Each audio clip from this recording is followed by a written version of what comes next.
Okay, G20 is a film that showed up on Prime over the weekend and stars Viola Davis as the President of the United States. And basically, this is a movie that is pretty bad. I did not like this movie at all. This film feels very derivative of a derivative, and I'll explain what I mean here. Now, G20 opens with a scene where essentially they show this spy kind of going, and then this thief being chased by another spy or something like that.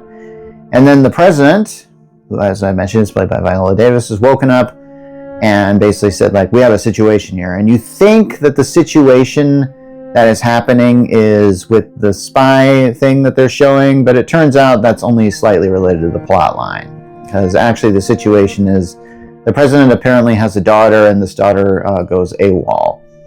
And I'm kind of going oh no, we're doing the whole president's daughter is a real flake kind of plot. This has been done in so many other films that I really can't believe that they're doing this trope. But that isn't the only trope that this film does, and it does it so badly.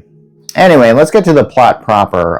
The president is hosting a meeting in South Africa, in Cape Town, for a lot of countries are just going to get together and they're all going to discuss, their problems. And I actually think they're going to discuss something like cryptocurrency. I actually think that was kind of based, or I think that was sort of what they were trying to do there.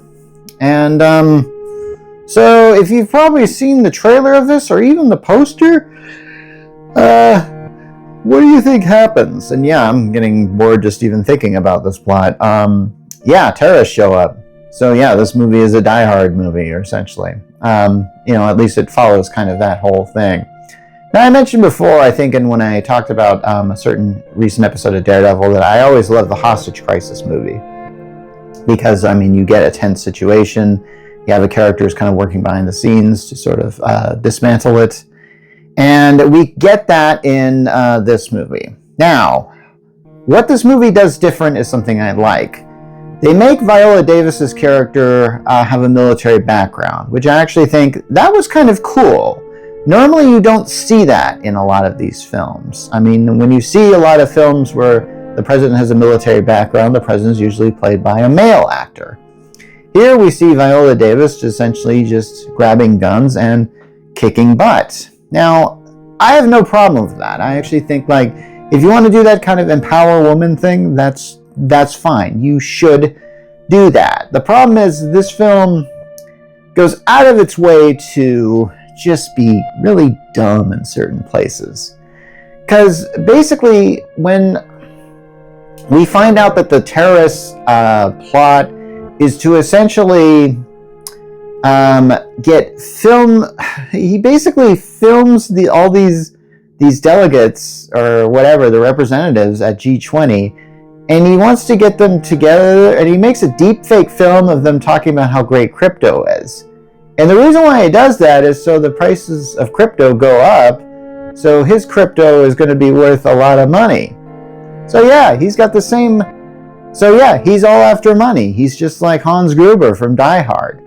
And I think the main villain is played by Anthony Starr, the same guy that plays Homelander on The Boys. And here's the deal. Someone had to tell me that. I didn't recognize him in that. And I don't think that's a sign that that actor is doing a good job, because unfortunately the actor in this film is kind of this mustache twirling type evil film, whereas Homelander has a more complex sort of nature to him as far as why he is truly evil.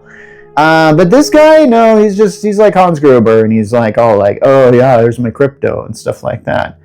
And anyway, so the plan actually works, and they have to. So this guy actually gets his crypto thing. I can't believe this film.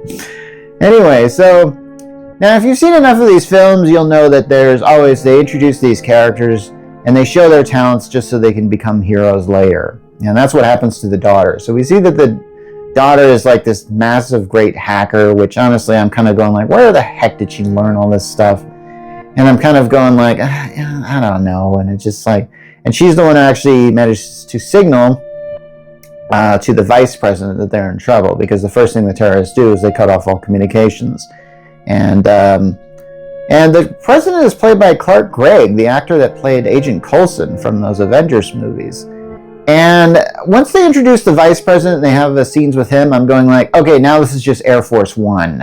If you've watched that film where the plane gets hijacked, and then the terrorists have to deal with the vice president played by Glenn Close in that film. And I'm kind of going like, okay, now we're just into Air Force One territory. So this film is a derivative of a derivative. I'm not saying Air Force One is derivative of Die Hard, but I will have to say that, yeah, Air Force One might be a little bit derivative of Die Hard. But Air Force One is trying to do its own thing. Here's the thing that I noticed about when I was watching this film.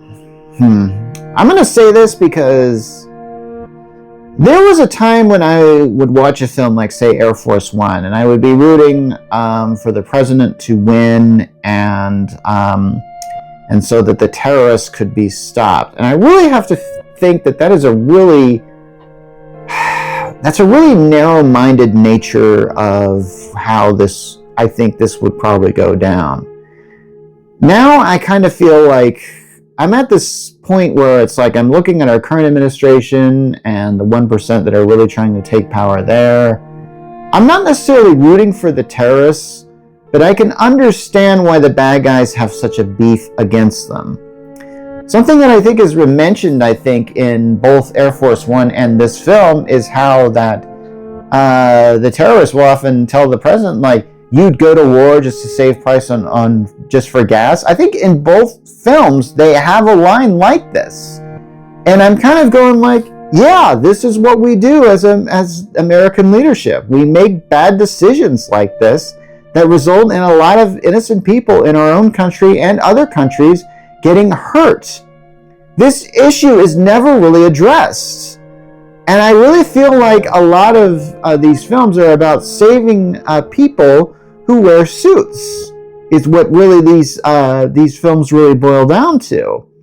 And I'm kind of going like, okay, now I don't want to see anybody get harmed.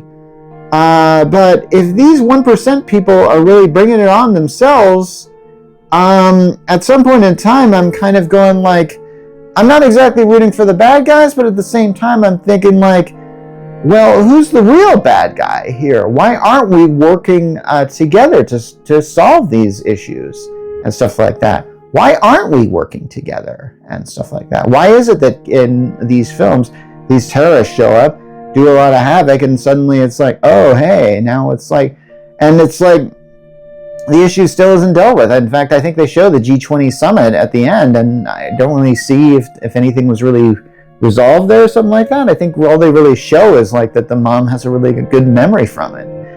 And yeah, and there are scenes in this film that I actually thought, this is where I'm going to get into spoilers in this movie, because Anthony Anderson plays the first husband or first gentleman. I still don't know what the term is, and I really wanted to find out when, oh man, too bad Kamala Harris didn't get elected. I really wanted that to happen. Anyway, so the first husband has to help his kids escape, but the terrorists take the first husband, and then they want the president to do as they wish. So the president comes in, and they shoot the first husband, and I'm kind of going like, oh my gosh, is this going to be one of those films where they actually kill this character? And I kind of thought like that would actually be rather interesting. But it's like, no, he wore a bulletproof vest. And I went like, oh, come on. And just like, and I tried to think like, okay, did they set up the fact that he was wearing a bulletproof vest in this thing? And I think they did. I think that was set up for some kind of fake like that. But I kind of went like, man, I wish this film had the balls to just kill this guy. And then this character would have to process the trauma. And at the end, we see her processing that trauma to try and make a better world. Wouldn't that have been a better ending? Come on, guys. Come on, G21. You can't figure out that? Anyway, yeah, this film is really bad. I'm sorry. It's not really that good of a film. It's probably equal to in elevation to, say, Elevation. And, yeah, I don't know if you want to see my review on that. Anyway, so, yeah, it's not a good film. So, anyway, this has been Mark Rollins from the Geek Church, signing off.